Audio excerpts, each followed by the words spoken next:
रीता और गीता दोनों बहन थी, पर दोनों के व्यवहार में जमीन आसमान का फर्क था। गीता जो कि छोटी थी, पर वो बहुत दरिया दिली किस्म की लड़की थी। वहीं रीता एक चालाक और स्वार्थी किस्म की लड़की थी। रीता बड़ी थी, इसलिए घर में उसकी शादी की बात चलती है। एक दिन रीता और गीता अपने माता पिता के पास बैठी होती हैं। बेटा, मैंने तुम्हारे लिए एक रिश्ता देखा है, लड़का काफी अच्छा है, ये फोटो है, एक बार तुम इसे देख लो। वो तो ठीक है पिताजी, लेकिन ये तो बताइए लड़का कितना पढ़ा लिखा है, क्या काम करता है, क्योंकि मैं नहीं चाहती मेरी शादी किसी कम पढ़े लिखे और किसी गरीब घर में हो। अरे बेटा, लड़का इंजीनियर है, खाते पीते खानदान का है, तो फिर ठीक है पिताजी, मुझे रिश्ता मंजूर है। निश्चित समय पर रीता की शादी बहुत ही धूमधाम से हो जाती है। क्योंकि रीता बड़ी बेटी थी, इसलिए उसके पिता ने शादी में कोई कसर नहीं छोड़ी थी। कुछ समय बाद गीता भी शादी के लायक हो जाती है। सुनो जी, मैंने गीता के लिए एक रिश्ता देखा है। लड़के की खुद की राशन की दुकान है,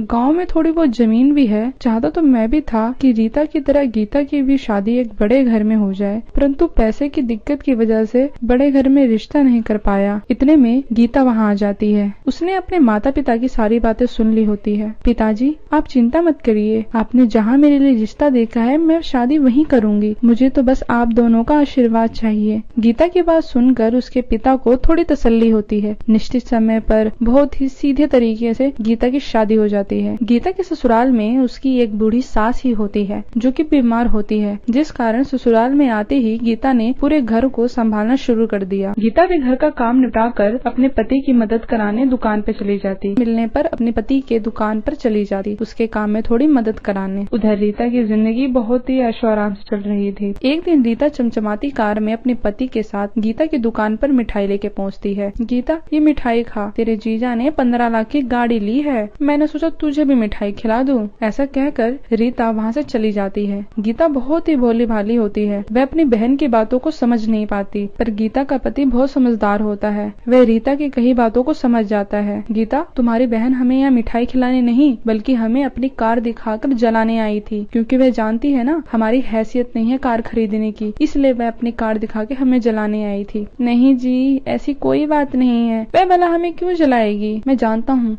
वह हमें जलाने ही आई थी, क्योंकि मैं एक मामूली दुकान वाला हूँ और उसका पति एक इंजीनियर है। किसने कहा कि आप कार नहीं ले सकते? भगवान ने चाहा तो आप एक नहीं 10 कार खरीदेंगे। गीता का पति अब सारी चिंता छोड़ अपनी दुकान पर मेहनत करने लगता है। वह 7 बजे दुकान खोलता और देर रात 10 बजे तक अपनी दुकान बंद करता। गीता पूरे दिन घर का काम करती और समय मिलने पर अपने पति के दुकान पर चली जाती, उसके काम में थोड़ी मदद कराने। गीता और उसके पति के अच्छे व्यवहार के कारण जो भी व्यक्ति दुकान पे आता, वह बार बार वहीं से सामान लेके जाता। वह शहर की दुकानों से सामान ला अपनी दुकान पे अच्छे खासे दामों में बेचना शुरू कर देता है। देखते ही देखते गीता का पति एक बड़ा दुकान का मालिक बन जाता है। कुछ समय बाद गीता का पति 8वीं कार खरीद लेता है और गीता से बोलता है, तुम सही बोल रही थी, भगवान ने चाहा तो हमारे पास एक नहीं 10 कार होंगी और बस 2 बची हैं, वो भी हम जल्दी ही ले लेंगे। क्यों ना 8वीं कार की खुशी में तुम्हारी बहन को मिठाई खिलाई जाए। ऐसा बोलकर गीता और उसका पति रीता के घर पहुँचते हैं। रीता के घर मिठाई लेकर पहुंचते हैं। वहां पहुंचते हुए देखते हैं कि रीता और उसके पति में झगड़ा चल रहा होता है। और करो शॉपिंग, तुम्हें कितनी बार बताया है पैसे कम उड़ाया करो, लेकिन तुम्हें तो मेरी सुननी नहीं है। कहाँ से हम इतनी ईएमआई और इतना लोन भरेंगे, तुम्हारे चक्कर में मेरा घर भी बिक गया। इतने में गीता के आने का रीता को पता चल जाता है और वह अपनी बहन से नजरें नहीं मिला पाती। दीदी, आपका जो भी कर्जा है वह मैं भरूंगी, आप लो ये मिठाई खाओ, इन्होंने आज ही 8वीं कार ली है। ये सुन रीता को अपनी गलती और घमंड पर पछतावा होता है और वह अपनी बहन से अपनी गलती की माफी मांगती है।